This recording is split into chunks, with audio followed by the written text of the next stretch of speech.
नमस्कार दोस्तों, स्वागत आपके अपने YouTube चैनल आपके अपने परिवार जीके व जीनियस सुभाष सर। हमने एक हरियाणा जीके की एक श्रृंखला शुरू कर रखी है, यानी हरियाणा जीके के क्वेश्चन कर रहे हैं जो बार बार आपकी पूछे जाते हैं एग्जाम के अंदर, और उनसे संबंधित हम राष्ट्रीय और अंतर्राष्ट्रीय स्तर के जो क्वेश्चन बनते हैं उन क्वेश्चनों के बारे में विस्तृत चर्चा कर रहे हैं। अब से पहले आपकी 15 क्लास आ चुकी है और आज जो आपकी रहेगी वो कौन सी क्लास रहेगी? 16 नंबर क्लास रहेगी। तो बहुत इंपॉर्टेंट आपकी क्लास है जो 16 नंबर जो क्लास है, यानी कौन सी क्लास आज जो आपकी रहेगी वो 16 नंबर क्लास रहेगी, जिसके बारे में हम विस्तृत चर्चा करेंगे। और आप बच्चों का बड़ा प्यार मिल रहा है हर एक वीडियो के प्रति भाई, ठीक है भी, और कोशिश करेंगे आप बच्चों को अच्छी से अच्छी वीडियो प्रोवाइड करवाएं, ठीक है भी। परंतु आप सब बच्चों का भी एक दायित्व बनता है भी आप भी वीडियो को देखें और दूसरे बच्चों को भी शेयर करें भी, ठीक है भी। जो बच्चा हमारे ग्रुप में नया जुड़ा है या हमारी नई वीडियो देख रहा है वो हमारे चैनल को जरूर सब्सक्राइब करें, ठीक है भी। तो आज की क्लास का शुभारंभ करते हैं। क्लास बहुत ही महत्वपूर्ण है आपकी, जैसे जिक्र करते हैं इस क्लास के बारे में, यानी हरियाणा सामान्य अध्ययन का जैसे जिक्र करें टेस्ट कौन सा रहेगा आपका 16 नंबर रहेगा। 16 नंबर के बारे में हम चर्चा कर रहे हैं और इसके अंतर्गत जो फर्स्ट क्वेश्चन आपका दिया हुआ है, यानी हरियाणा का कौन सा स्थान अगर गण की राजधानी रही थी भी, यानी अगर गण जो राज्य है जिसको आजकल हम किस नाम से जानते हैं, अगरवा के नाम से जानते हैं, इसी अगर गण राज्य की क्या रही थी, यानी ये अगरवा है ये किसी समय अगर गण राज्य की क्या रही है, राजधानी रही है।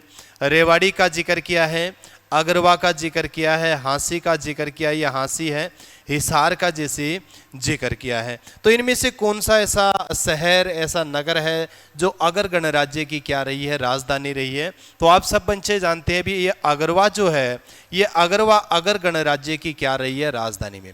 मैंने आपको कई बार बताया था भी अगरसेन का जैसे जिक्र करते हैं, महाराजा अगरसेन भी, ठीक है भी।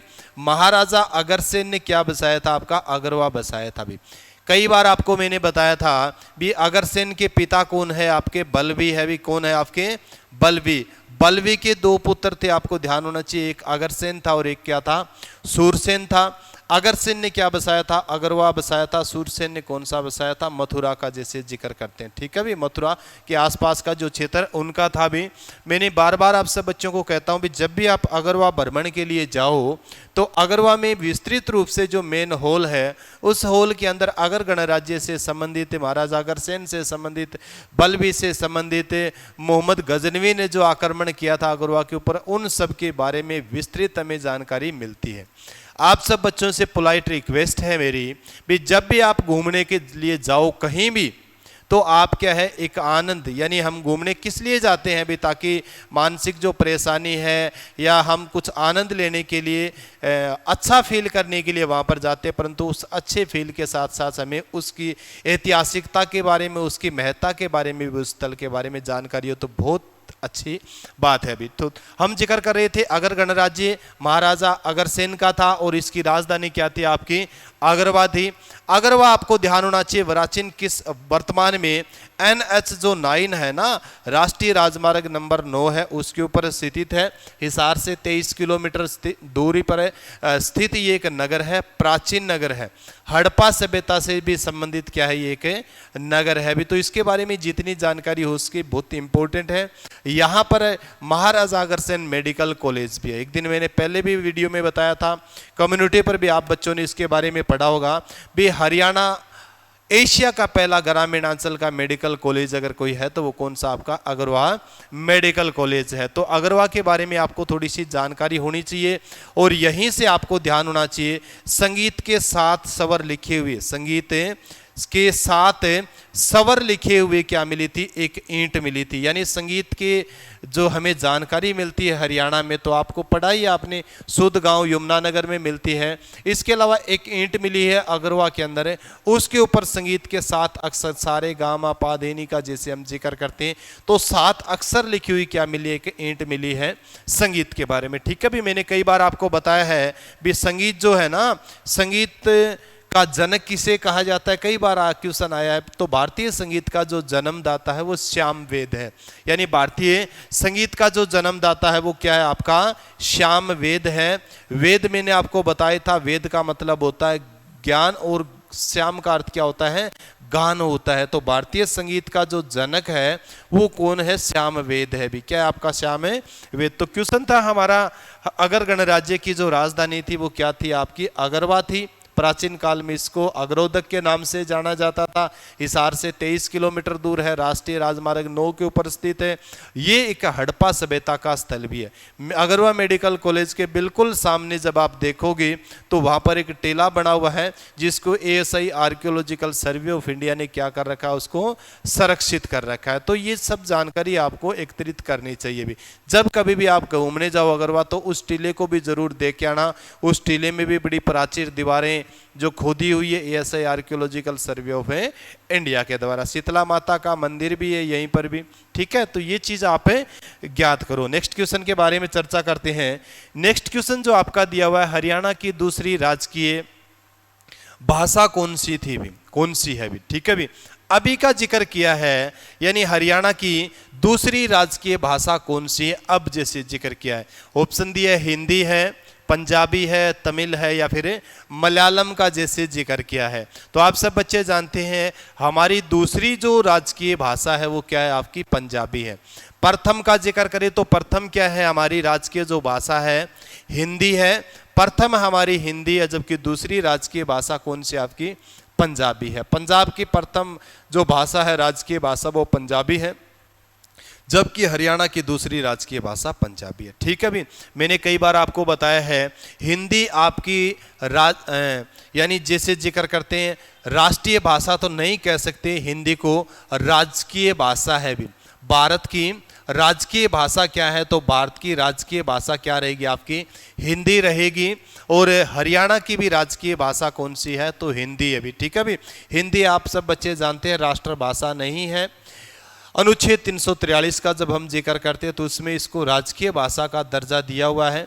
आर्टिकल 343 का जब हम जिक्र करते हैं 14 सितंबर 1949 को हिंदी को क्या है, राजभाषा, क्या है, राजभाषा का दर्जा कब दिया गया था हिंदी को, तो 14 सितंबर 1949 को। इसीलिए हर साल हम 14 सितंबर को क्या बनाते हैं, हिंदी दिवस बनाते हैं। बार बार ये क्वेश्चन पूछा जाता है भी हिंदी दिवस कब बनाते हैं हम, 14 सितंबर को। क्यों, क्योंकि 14 सितंबर 1949 को हिंदी को राजकीय भाषा का दर्जा दिया गया था, ठीक है भाई, राजकीय भाषा का दर्जा दिया गया। तो ये पढ़ना इस चीज के बारे में, राष्ट्रीय भाषा नहीं है, ये चीज भी नोट करना। अगर राष्ट्रीय भाषा होती तो कश्मीर से लेके कन्याकुमारी और पोरबंदर से लेके सिलचर तक है परचम किसका लहराता, आपको ध्यान होना चाहिए हिंदी भाषा का।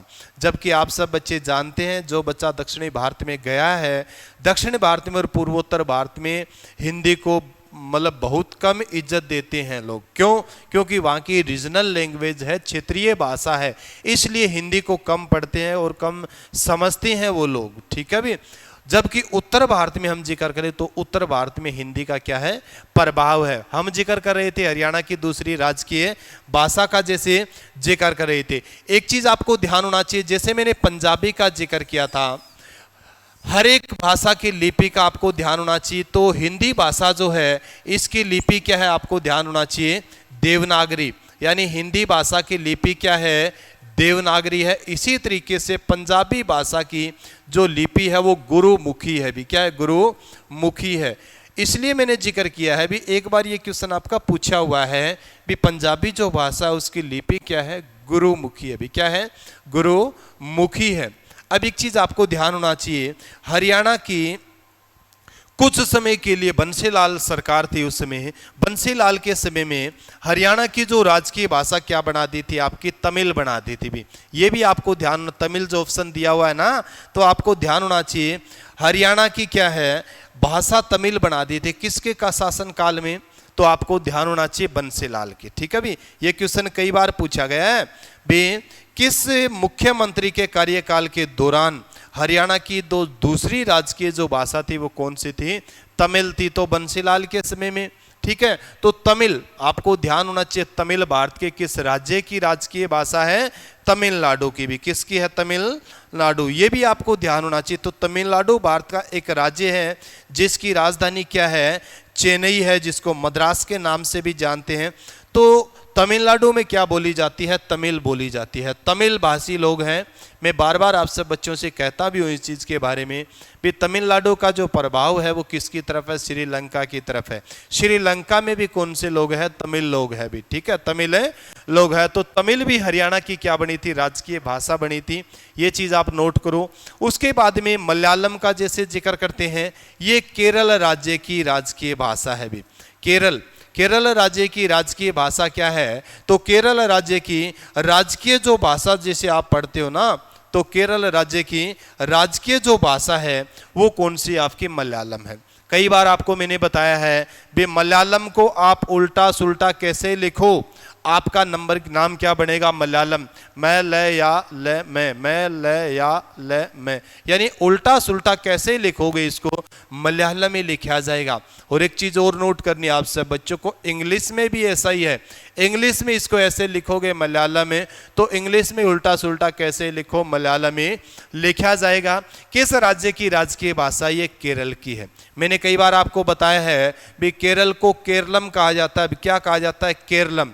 केरलम मतलब होता है, ये आपका मलयालम भाषा का शब्द है। किस भाषा का शब्द है? मलयालम भाषा का शब्द है, जिसका अर्थ होता है नारियल की भूमि। क्या होता है? नारियल की भूमि। जब भी आप साउथ इंडिया में जाओगे, खासकर केरल जब जाओगे आप, तो केरल की राजधानी तिरुवनंतपुरम का जैसे जिक्र करते, त्रिवेंद्रम का जिक्र करते, या फिर आप कन्याकुमारी का जिक्र करते हो, कन्याकुमारी से आप त्रिवेंद्रम जब जाते हो तो आपको झुंड मिलेंगे किसके? नारियल के भी। किसके? नारियल। तो ये भी आपको ध्यान होना चाहिए। मैंने एक दो बार पहले भी आपको बीच बीच में ऐसे क्वेश्चन बताए हैं। राष्ट्रीय नारियल अनुसंधान संस्थान भी आपका कहाँ पर है? केरल में। और केरल के कहाँ पर जैसे जिक्र करें तो कोझिकोड में, कासरगोड के नाम से भी जानते हैं। तो कोझिकोड में आपका नारियल का राष्ट्रीय नारियल अनुसंधान संस्थान। तो हम जिक्र कर रहे थे हरियाणा की दूसरी राजकीय भाषा कौन सी? हम पंजाबी का जिक्र कर रहे थे, परंतु कई क्वेश्चन यहाँ से बने हैं, उन क्वेश्चनों को भी आपको क्या करना है? क्लियर करना है। नेक्स्ट क्वेश्चन दिया हुआ है, हरियाणा के प्रथम हिंदी कवि कौन थे? यानी हरियाणा के प्रथम हिंदी कवि का जैसे क्या किया है? जिक्र किया है। ऑप्शन दिए है, चौरंगीनाथ है, उदय भानु हंस है, दयाचंद मायना है, और पंडित जसराज जी है। तो हरियाणा के जो प्रथम हिंदी कवि का जैसे एक चीज आप नोट करना, ये जिक्र किया है इन्होंने हिंदी कवि का भी। किसका जिक्र किया? हिंदी कवि का। आपसे ये भी पूछा जाएगा राजकीय कवि कौन है भी, राजकीय कवि के बारे में भी पूछा जाता है भी, हरियाणा के प्रथम राजकीय कवि कौन थे? राजकीय हिंदी कवि का जब जिक्र आए तो हिंदी कवि आपके चौरंगीनाथ है भी। कौन? आपके चौरंगीनाथ है। जबकि उदय भानु जो हंस है वो ये हरियाणा के प्रथम राजकीय कवि है। यानी प्रथम राजकीय कवि का जिक्र करें तो प्रथम राजकीय कवि तो रहेंगे आपके उदय भानु हंस, जिनका संबंध कहां से है? हिसार से था भाई, अब तो एक्सपायर हो गए ये। तो प्रथम हिंदी कवि का जैसे हम जिक्र करें तो कौन थे? चौरंगीनाथ। हिंदी के प्रथम साहित्यकार थे भी, ये भी आपको ध्यान होना चाहिए भी, प्रथम साहित्यकार थे भी, ये भी आपको ध्यान होना चाहिए। और खासकर हरियाणा में मठ संप्रदाय का जिक्र करते, मठ परंपरा का जब हम जिक्र करते तो उससे संबंधित आपके चौरंगीनाथ। तो ये चीज आपको क्लियर होना चाहिए भी, बहुत इंपॉर्टेंट है। उसके बाद में जैसे चौरंगीनाथ है तो हरियाणा के प्रथम हिंदी कवि भी।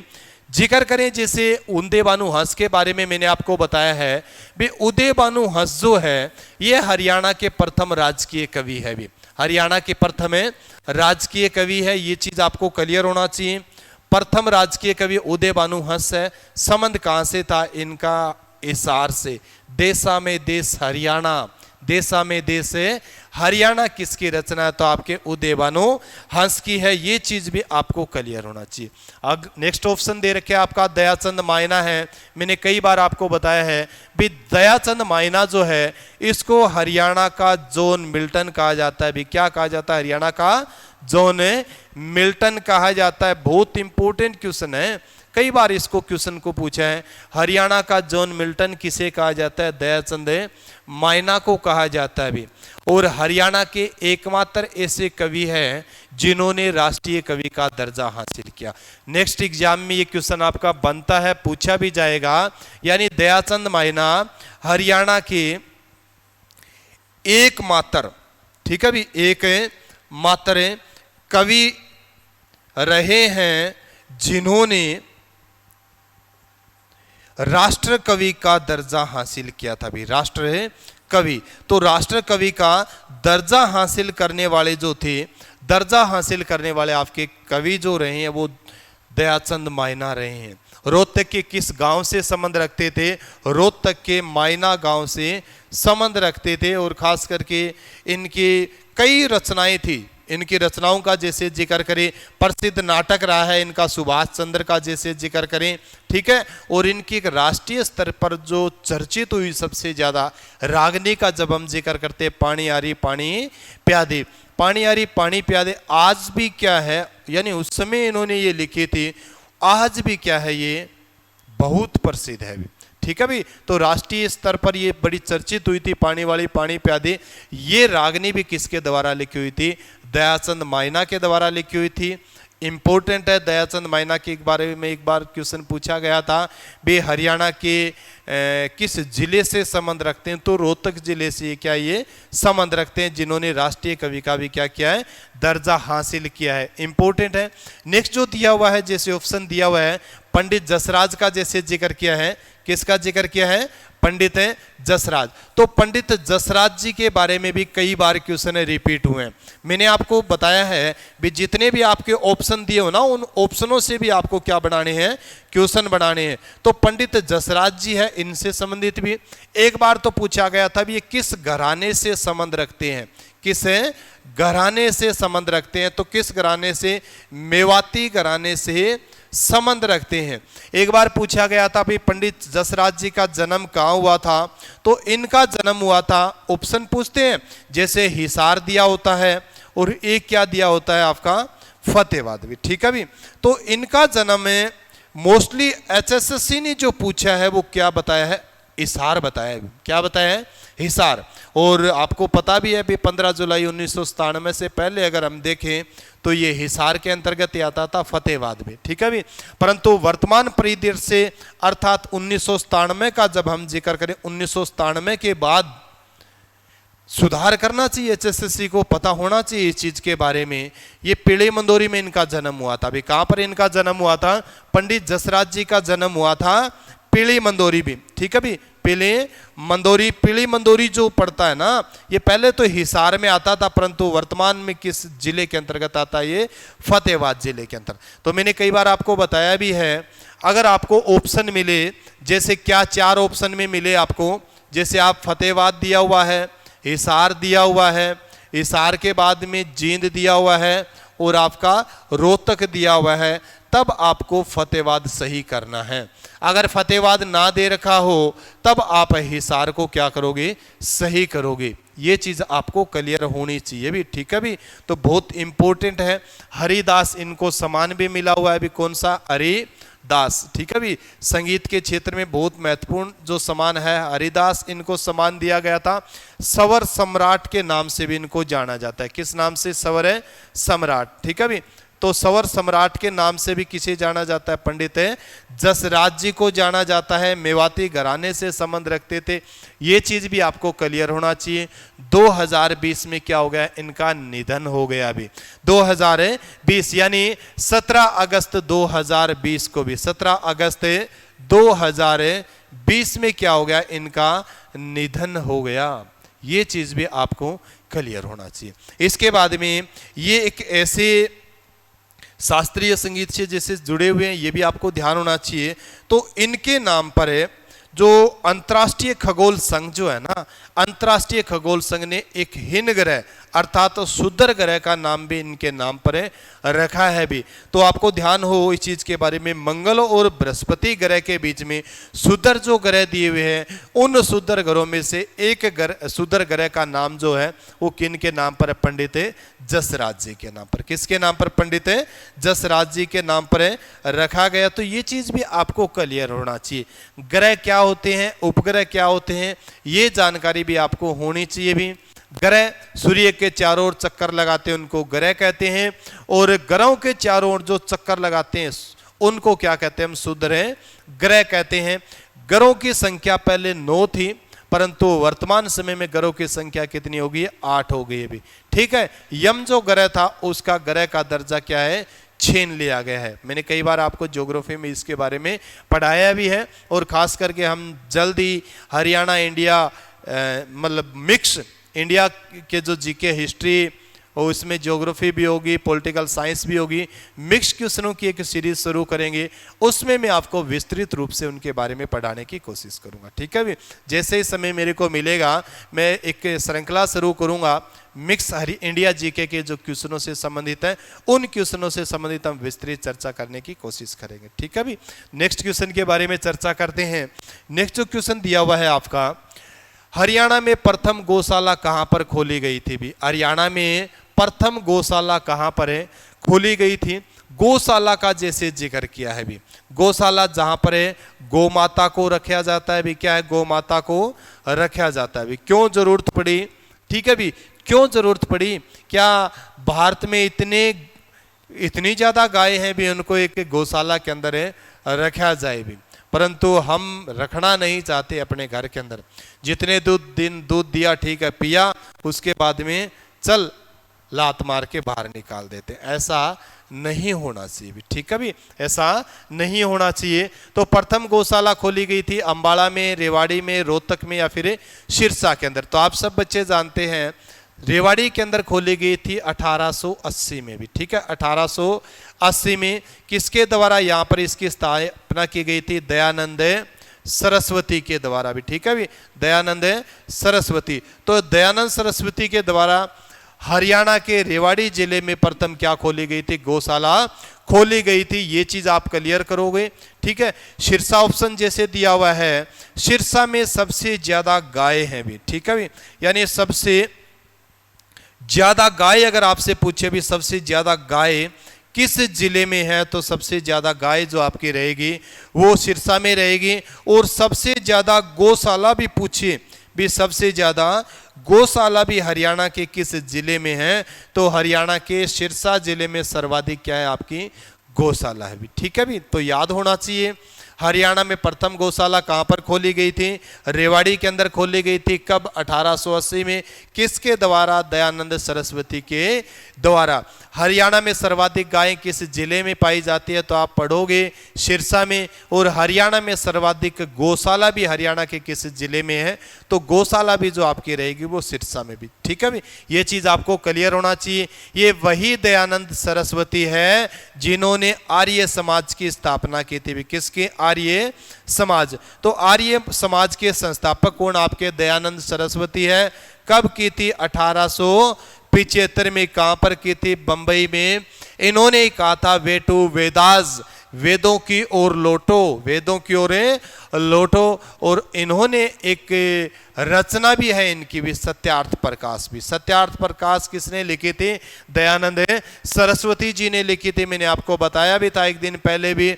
अजमेर में क्या हो गई थी? इनकी मृत्यु हो गई थी। अजमेर में क्या हो गई थी? इनके मृत्यु हो गई थी। आर्य समाजी थे भी। ठीक है, जाति पाति ऊंच नीच मूर्ति पूजा का क्या किया इन्होंने?